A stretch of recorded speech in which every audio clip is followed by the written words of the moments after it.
Hi, everyone. Thanks for joining us. Sweet to see folks here in the Zoom room.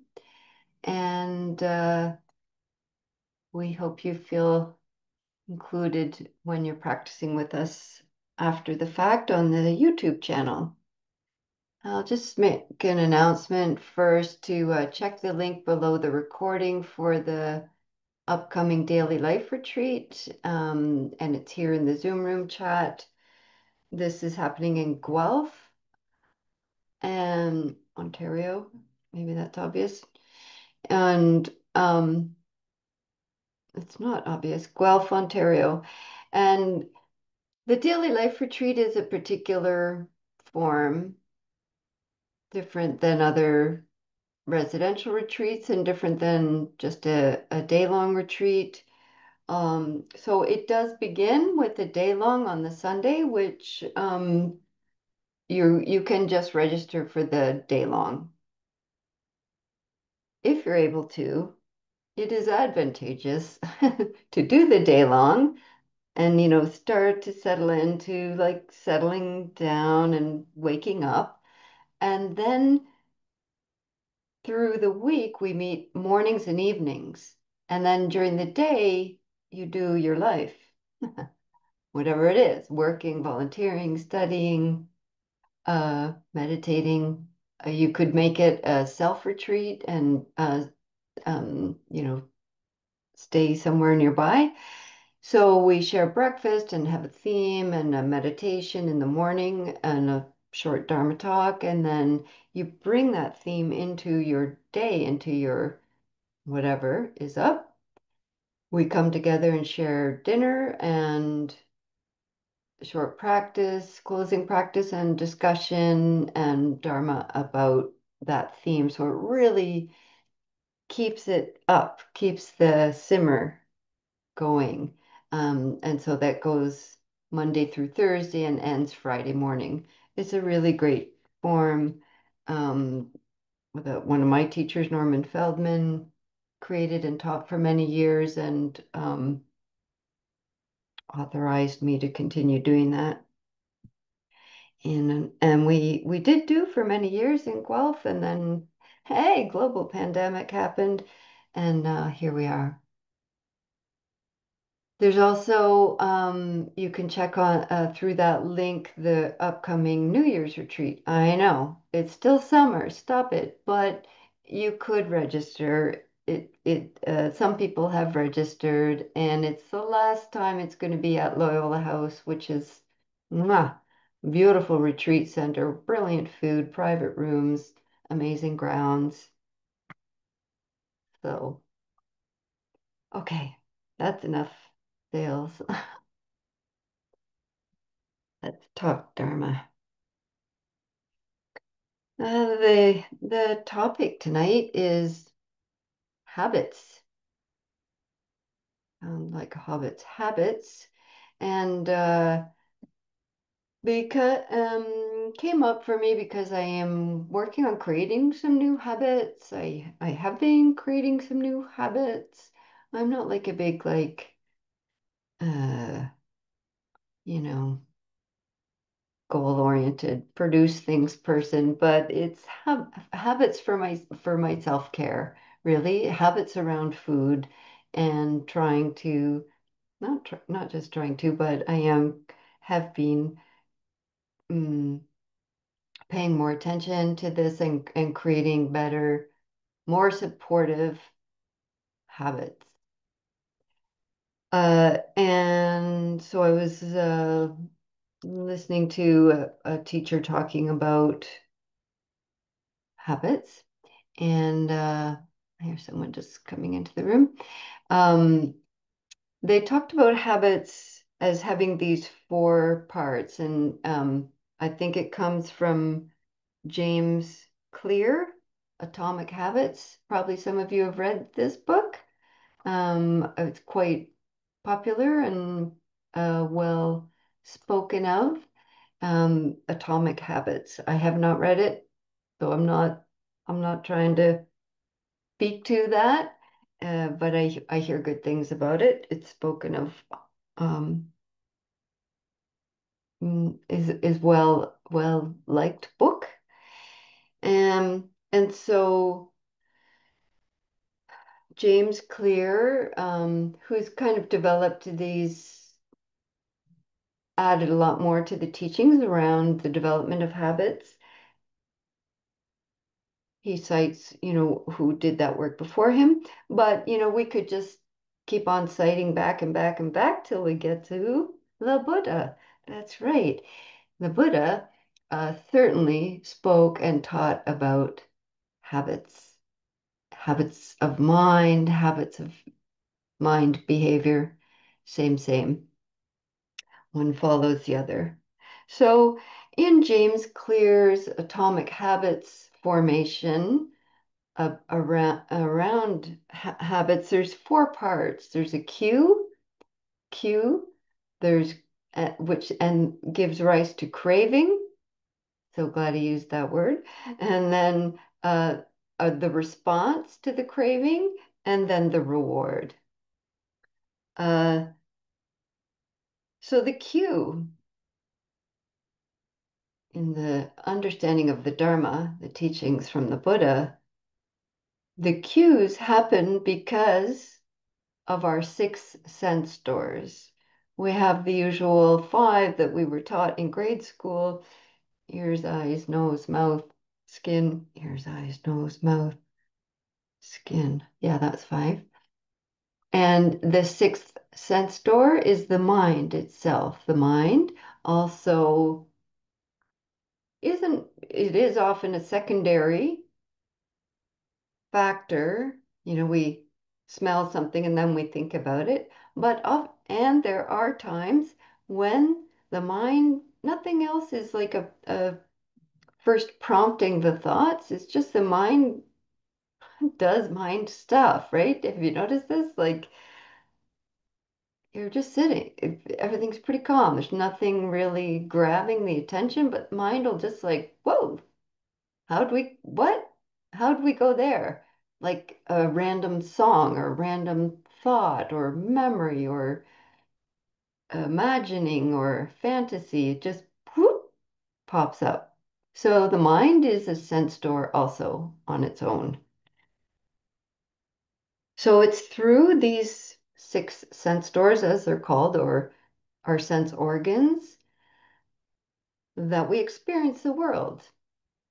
How wonderful, fabulous. We're constantly impacted by boundless inputs. And yeah, I think we all know this. What often is happening actually in a pretty much continual loop, like continual, is the unconscious cravings or clinging that and then this response reward system, like it's happening all the time. And most of it is just our is so unconscious, so habitual habits we're talking about. Like, mm, you walk into a dark room, that's the cue. The craving is you want to be able to see, you want to have light. The response is to reach for the light switch, and the reward is light. So it's like boom, you just do these things automatically. And some of them are very habitual, like, and it's interesting to pay attention to, like, oh yeah, I always put that shoe on first, or I always put that there, or I always, yeah, it's just constant. How you cut your food, even, or how you prepare things. Like there's just these subtle habits that have come in that we don't even know we're doing. The through the Dharma, through these cues or sense door impacts that happen that cue the craving. Because when something is pleasant that meets the sense door, when it's not seen with mindfulness and wisdom, the system wants it, automatically moves towards it. There's already some clinging, craving. This is called tanha. It's a tanha. Well, that's in Pali. Tanha is means thirst. It's a literal thirst for something, some way of becoming, some state of being, some other condition that we want. Similarly, if something's unpleasant, smell, sight, touch, thought, etc., when it's not seen with mindfulness, it quickly and automatically, when not seen with mindfulness, becomes an aversion. We want to move away from it, get away from that, make that stop, fix ourselves, all the things. So, um, and then hmm, this is so interesting and so important to understand. The reward is not because we got the thing. We think, there's the reward. I feel better. I had the thing, I got the thing, I whatever, or got rid of what was unpleasant, and we think, that was the reward. But actually, the reward sensation is actually the relief of the wanting. It's actually the craving, which is understood to be dukkha, stress, suffering, is in the clinging, which is either pushing or pulling. It's still clinging. And when we get or get rid of, it's actually the relief of the clinging that the system feels. It goes, and then associates, it's because I had the chocolate or the drink or the game on my phone, or I was yelled at someone, or I fill in all the blanks. But the unconscious mind is making the association that it was that thing that made me happy. It's actually that the clinging ended, that we feel the relief. Uh, in an article that James Clear, the author of Atomic Habits, wrote, and I'll link that article down below in the YouTube video, and I'll pop it here in the chat if people remind me at the end. He said, "What you crave is not the habit, it is not the habit itself, but the feeling of relief it provides." He must have studied Dharma because that's Dharma. I wonder if he did. He must have. Or he's just wise. Could be that. Um, in the Dhammapada, I'll just throw a few suttas in here for people that like the sutta study. This is from the Dhammapada, number 342. It is said, beset by craving, which is such a good word, beset, right? We're so stricken, beset by craving. People run about like an entrapped hare or rabbit, held fast by mental fetters, mm, like bonds, bo- bound, yeah. They come to suffering again and again for a long time. But this image of like a trapped hare, running about and but held fast in place by this trap of craving.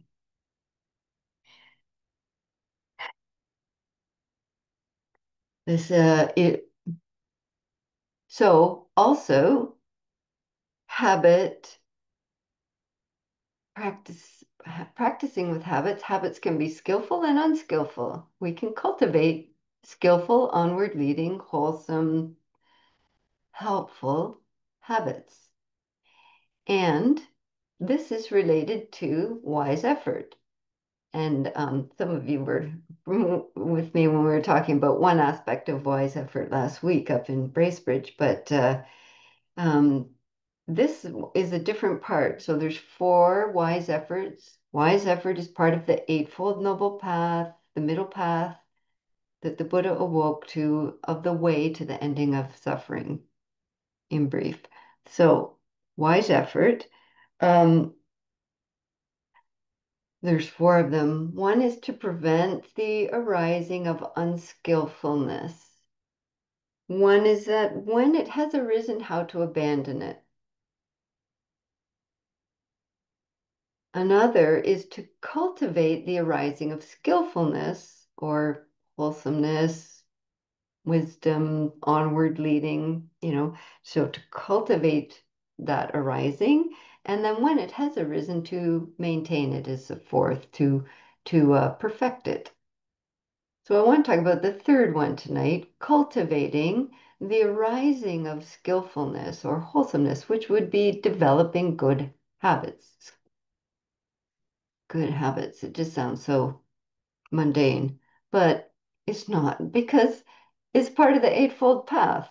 We don't just let the mind be in its grooves, in its habits. We actually make a lot of wise effort to um, develop and cultivate what is wholesome. It takes a lot of intention and effort. We don't just like say, well, that's how it is, how I am. Uh, every moment, every moment of every day, something is being cultivated. What's being cultivated? Habit, like unconscious, unskillful habit, or intentional, skillful, wholesome, onward leading habit. We're constantly developing and reinforcing habits, and it takes a lot of intention. Okay, another citing of sutta from the Dhammapada. This is number 1 and 2 of the Dhammapada, first and second of these whole stream of short, very short, like sentence long passages. This one we've heard variations of, and it gets twisted ugh, into New Age manifesting, but so listen to the words carefully. Mind precedes all mental states. Mind is their chief. They are all mind wrought. If with an impure mind, this means an unskillful mind or a mind with greed, hatred, and delusion. If with an impure mind a person speaks or acts, right? If we speak or act with an impure mind, suffering follows them, like the wheel that follows the foot of the ox, like as surely as that. The ox is pulling the cart and the wheel is following the foot of the ox as surely as that. And so, this gets twisted into like, yeah, whatever you think you can have, and that kind of manifesting thing, which is not what it says. Um, but it's talking about if we have a lack of mindfulness, a lack of skillfulness, a lack of compassion, and are acting from greed, hatred, and delusion, then suffering will follow.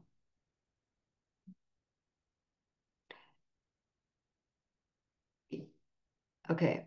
The second of these Dhammapadas then says, mind precedes all mental states. Mind is their chief. They are all mind wrought. If with a pure mind, pure not in a judgmental sense, but pure in a sense of skillful, wholesome, onward leading, wise, compassionate. Okay? If with a pure mind a person speaks or acts, happiness follows them like a never departing shadow. Oh, nice. Next time you see your shadow, look at your shadow and say, oh, Hello, always following me, Shadow. Um, and this is a reminder of with a pure mind, happiness will follow. So this is about cultivating skillful habits or wise effort, the wise effort of cultivating what is onward leading. This is done. I think I'm saying a lot. I hope this isn't overwhelming. There's a recording. You can watch it again. So this is done through primarily, largely, the first two of the seven factors of awakening. They're so key. The first is sati, which means mindfulness, which means remembering, beginning again. What am I doing? What am I paying attention to? What's actually happening? This is just bare mindfulness, beginning again. And the second factor of the seven factors of awakening is called Dhamma and this means the investigation of states. It's like this wondrous brightness and curiosity, like what is going on? What is actually happening? How is it? What is this? What is it actually like? It's a real brightness, curiosity, investigation of how things actually are. These two factors together are mm, magical. They have an alchemy that gives rise to the rest of the seven factors of awakening. They bring energy and then joy, and which levels off into calm, which then can become concentration and then fruition in equanimity. But these two together, we have to have an intention and this wise effort to really pay attention to things and really have an effort to begin again, begin again. The two of these together are like you could picture like a little tea light candle, they're like a little tiny candle in a little cup. It would have been good if I had one handy. Mm, No, a small candle. And if the candle burns down, like if it burns, it's in a little cup, and if you leave it burning for a long time, and all the wax burns down, and you just have the wick there, and there's no wax left at some point, then it won't stay lit. The little flame will go out. The illumination will part. And if you have just the wax without the wick, it also won't light. We won't have illumination and clarity and insight. So we need both the wax of mindfulness and the light of investigation, Dhammavicaya, in order to illuminate, to see clearly how things are, the nature of things. Just mindfulness is not enough. Mindfulness is not enough. As yeah, you can mindfully rob a bank. This is not what we're doing. It's not mindfulness is not enough. You need mindfulness and what is actually happening? Oh, how is this? Oh, it's actually conditioned by all these factors. Oh, it's actually impermanent. It's coming and going. It arose, it's going to pass. Oh, it actually is causing suffering when I cling to it or try to push it away. These are the three characteristics of all things. So we need mindfulness and Dhammavicaya.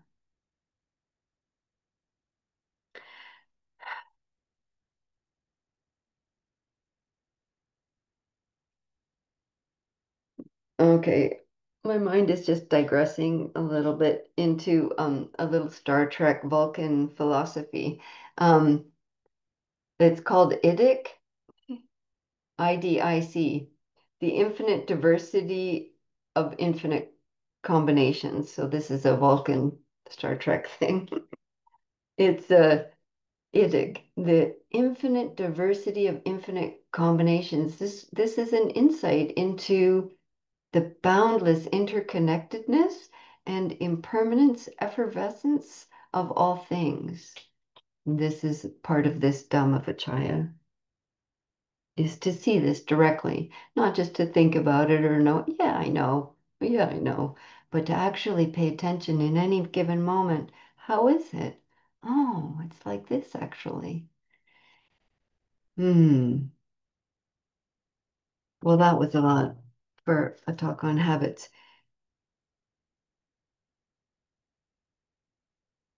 But to see what habits in our daily life are unskillful, not onward leading, are actually causing us more suffering because they're unconscious. We're just in our habit mode, reactivity, grooves, mm, clinging, aversion, and we're not really seeing clearly that the perceived reward is actually just the relief of the clinging. And we can relieve the clinging by insight rather than always feeding the craving monster. Um, and we can cultivate with wise effort what is skillful. What do we want to develop uh, with mindfulness and Dhammavicaya? Let's do that. Let's have a practice.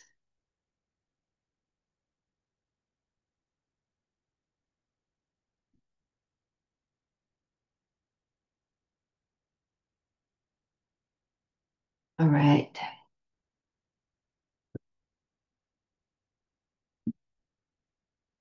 So setting aside any distractions and making any adjustments to your posture that will be supportive for you so that you can be in a wakeful and restful posture.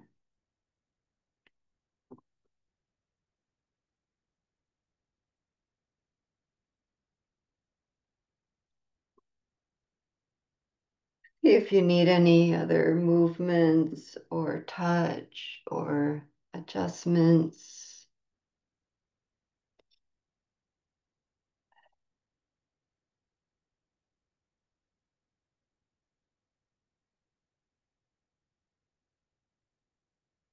so that when you feel ready to settle into your posture and in and towards stillness, it really feels like a welcome and easeful, restful invitation rather than an imposition of will.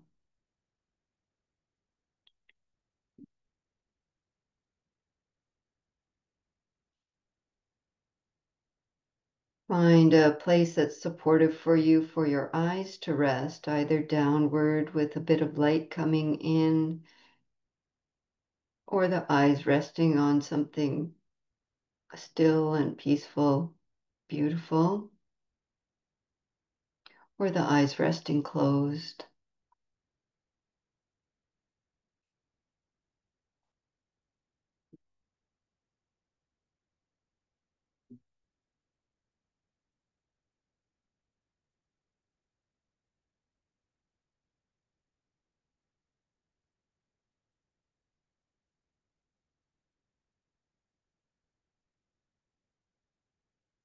And then feeling and inviting yourself to come home.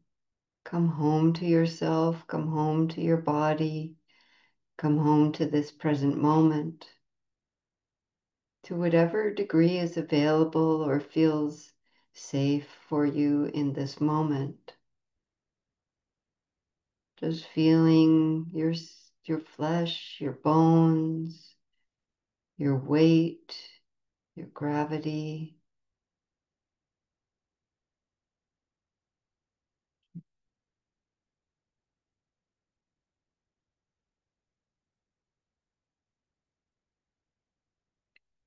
Someone said the other day that our weight that we would measure on a scale is just a measurement of the effect of gravity on your body.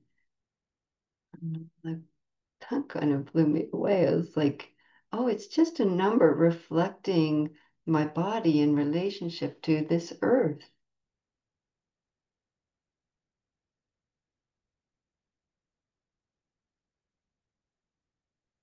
So feel ourselves touching the support that you're on, and especially the touch of the ground.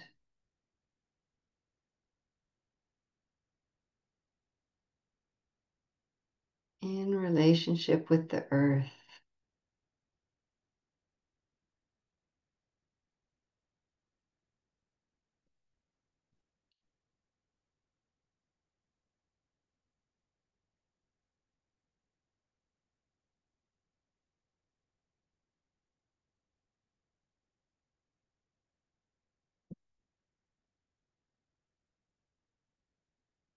And as we feel ourselves settling in with ourselves, awareness settling in with the body,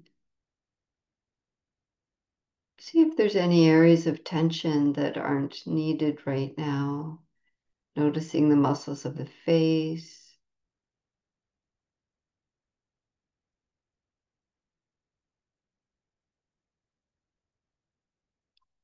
muscles of the neck and shoulders.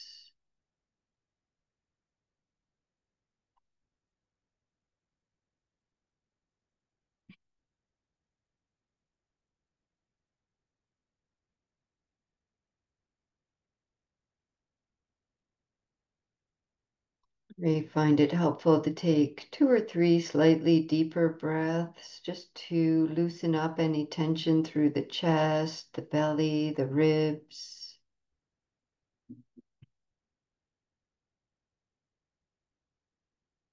And then letting the breath settle back into a natural breath. Body knows how to breathe itself, but just maybe feeling a little more space or movement or release of tension in these areas.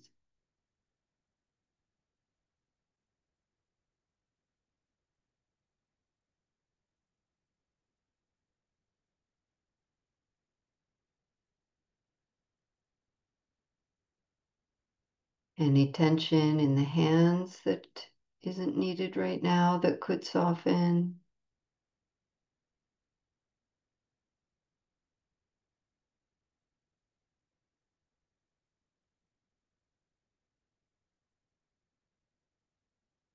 And as we begin and continue relaxing and grounding, arriving, we'll invite in now some reflection or recollection of our sila. This is our ethics, our values, or the 5 lay precepts, which are fundamental in cultivating this arising of skillfulness that we've been talking about tonight. I undertake the training to refrain from causing harm.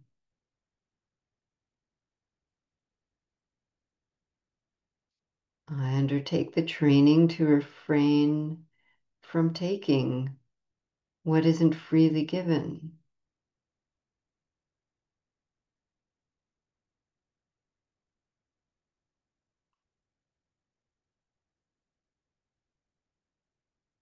I undertake these trainings to refrain from speaking falsely and harshly.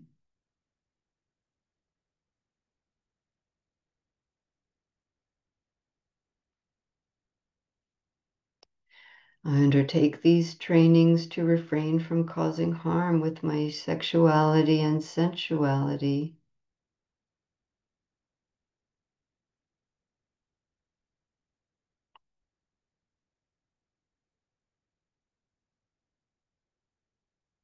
And lastly, I undertake these trainings to refrain from heedlessness or a lack of mindfulness caused by intoxicants of all sorts.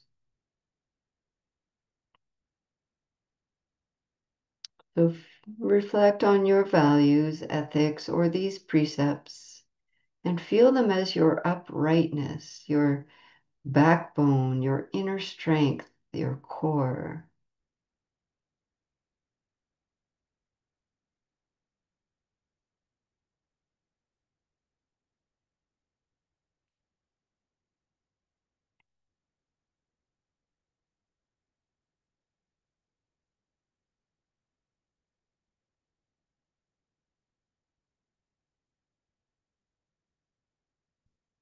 And we undertake these trainings daily as reflections or spend some time every day reflecting on your own values.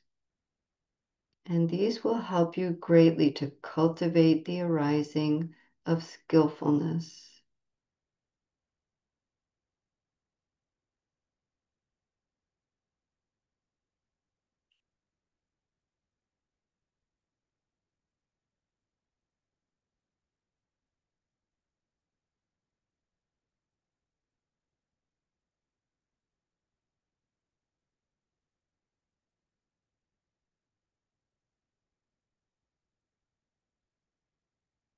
And now, using a little more contemplation or just letting awareness float in this open awareness, and invite in your wise intentions.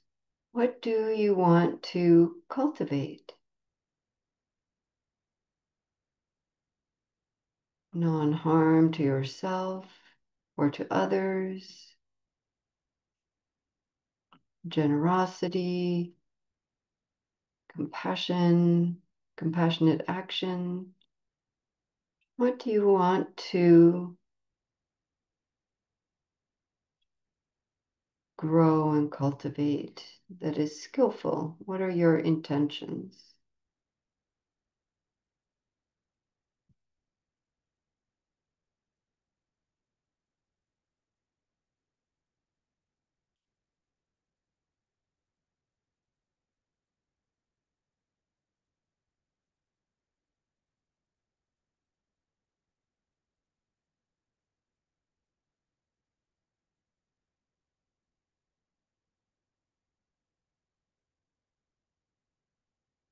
Wise intention is also part of the Eightfold Noble Path, as the same as wise effort is.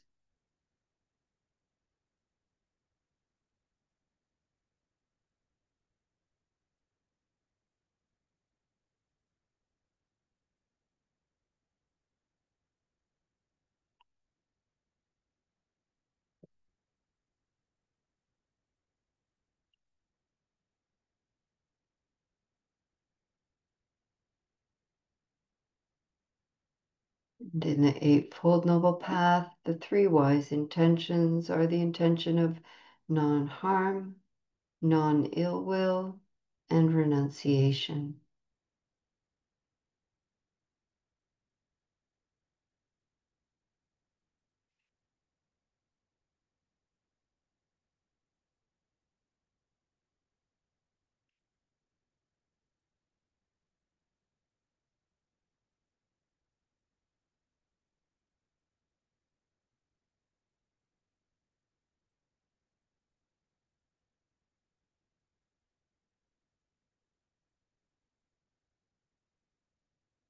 And allow yourself some time to reflect on your own goodness and wholesomeness that is already here, that you have already cultivated, acknowledging the ways you've been kind to yourself and to others, wise, compassionate, generous.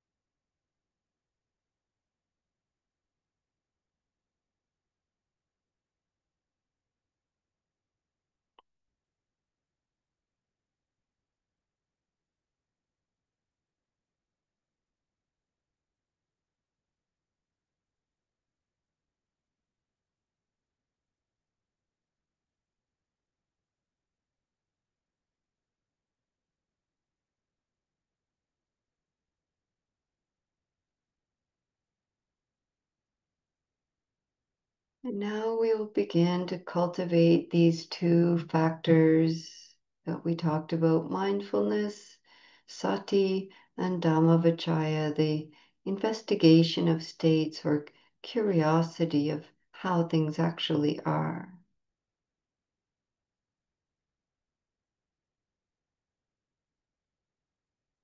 So choose an anchor to practice this with. Could be your breath, it could be sounds or a sensation, um, a, a part of your body, maybe your hands or your feet. So just choose one of these anchors now, breath, sound, or a sensation, an area of sensation.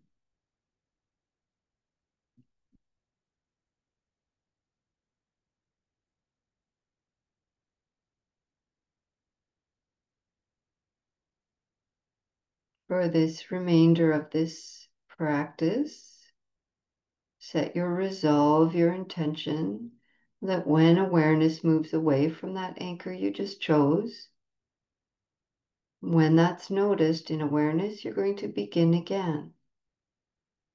You know what you're coming back to. This is sati, just bare mindfulness, beginning again.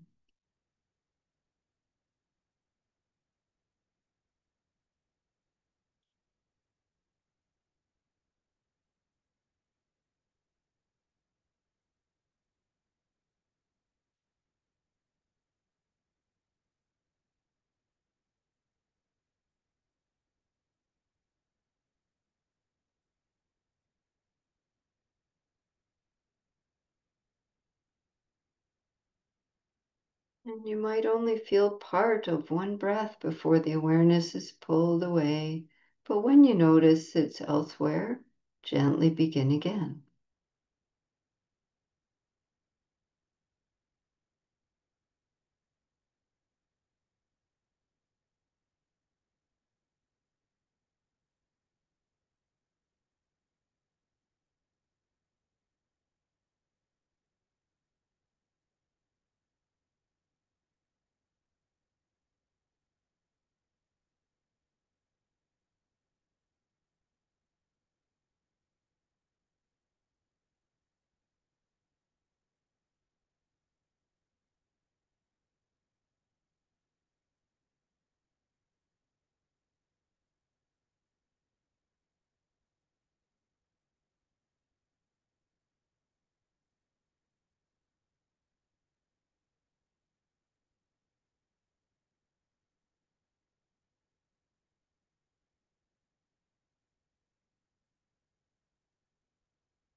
And now bring in this second factor of Dhammavicaya to your anchor.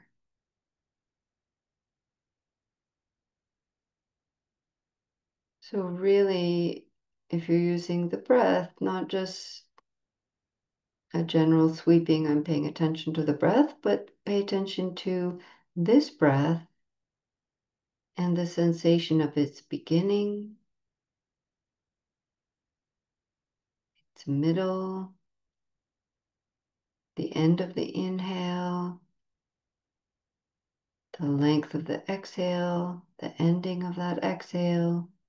Really pay attention to each breath or each sensation or sound, whatever anchor you're using.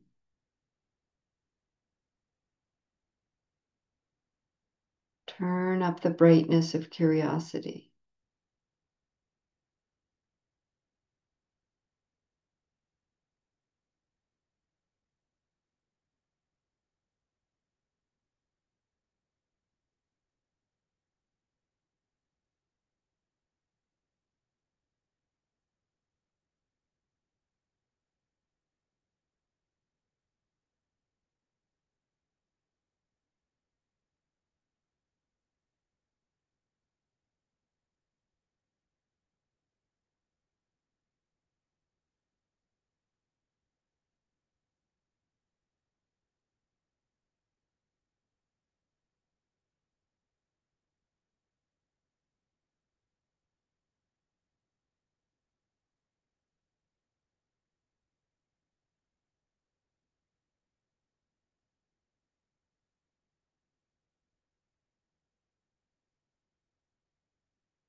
At times, with mindfulness and curiosity, we might be able to see with insight how it really is.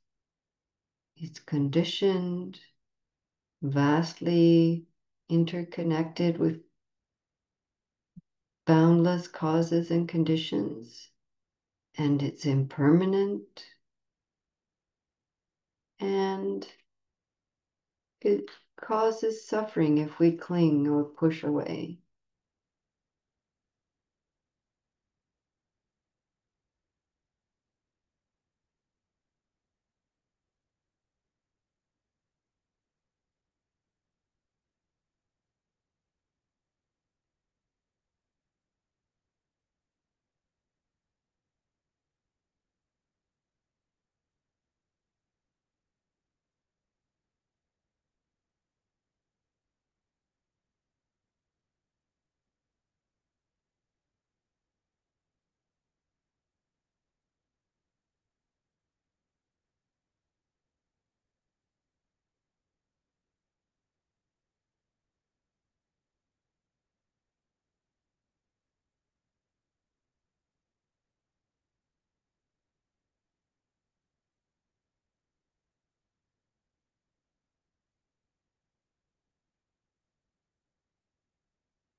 And I'll close with this poem from Rosemary Watola Tromer called It's All Practice.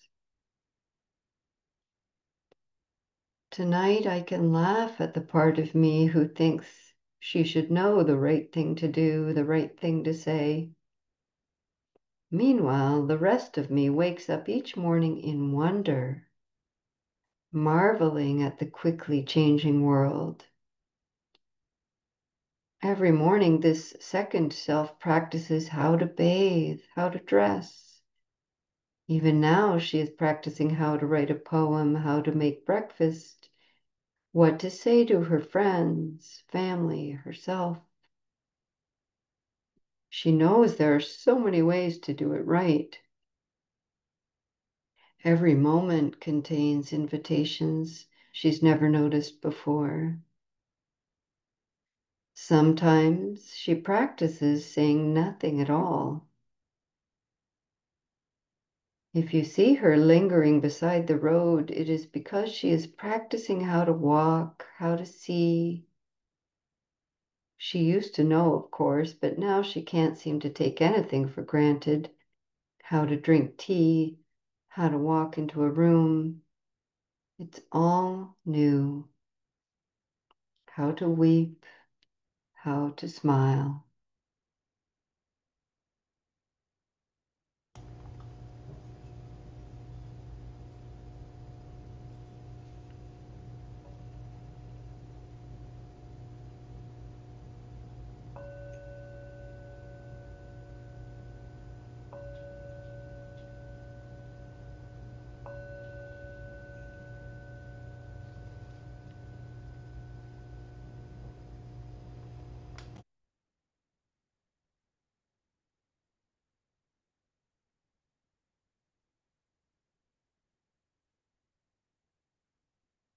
Thank you for your practice and for joining us. If you practice with us on the YouTube channel, check the links down below for the poem and for the author that I was citing and for the suttas. Don't forget the suttas and also the retreat. And I hope we get to practice together again someday.